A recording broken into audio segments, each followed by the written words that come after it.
and they stayed on Yule Island for almost 3 years, making up their minds, looking at what it was like to be a sister. So I was teaching these young women the first year that they came. And the first year that they came early in March, and so Lent began. So for Lent, we were reading this special book that told us to do something special every day.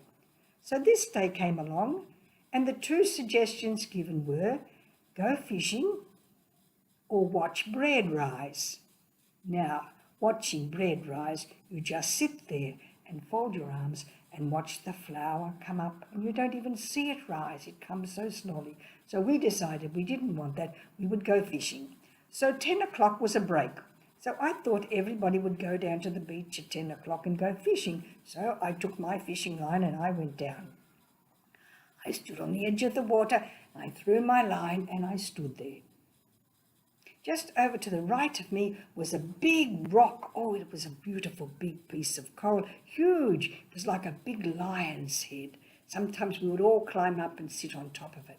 So there it was, and there, climbing down the side of that rock, was a water snake, a black and white, very, very poisonous water snake.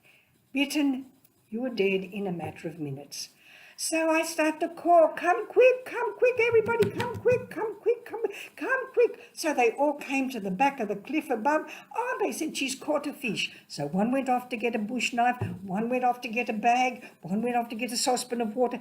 Everybody ran away to get something. Nobody came down to help me. They thought I'd caught this big fish and I needed help to pull it in. So eventually they finally came down the hill and they said to me, where's the fish? And I said, no fish, look. And there, coming down the rock, was this great black and white striped snake, coming down.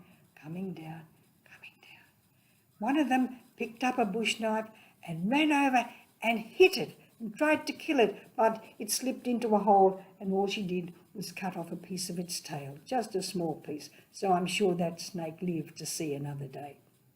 And then they all said to me, where's your fish? I said, I didn't catch a fish. I was fishing here, doing what the book said, just standing here patiently waiting for a fish. Nothing came, but the snake came, and I was frightened, so I called you to help. So, of course, everyone had a good laugh. But you know, the thing is, the waiting. Things don't always happen just when we want them to happen. Sometimes we have to wait. We have to wait for the bread to rise, and when we have to wait for the bread to rise, we don't see anything happening.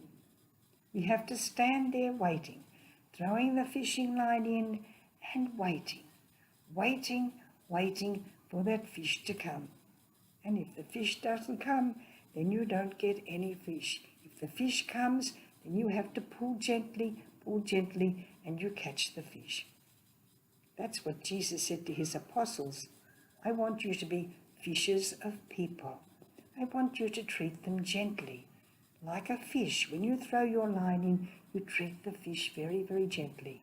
So when you are working with people, you treat people very, very gently. Mission alive. Mission alive means treating people very gently. If we want mission to stay alive, we want people to stay alive, then we have to be gentle with them. We have to talk to them gently. We have to treat them gently. We have to be gentle with everybody. So, as we say goodbye, let's remember that this week we're going to be gentle with people. Gentle with people and keep mission alive. Bye for now.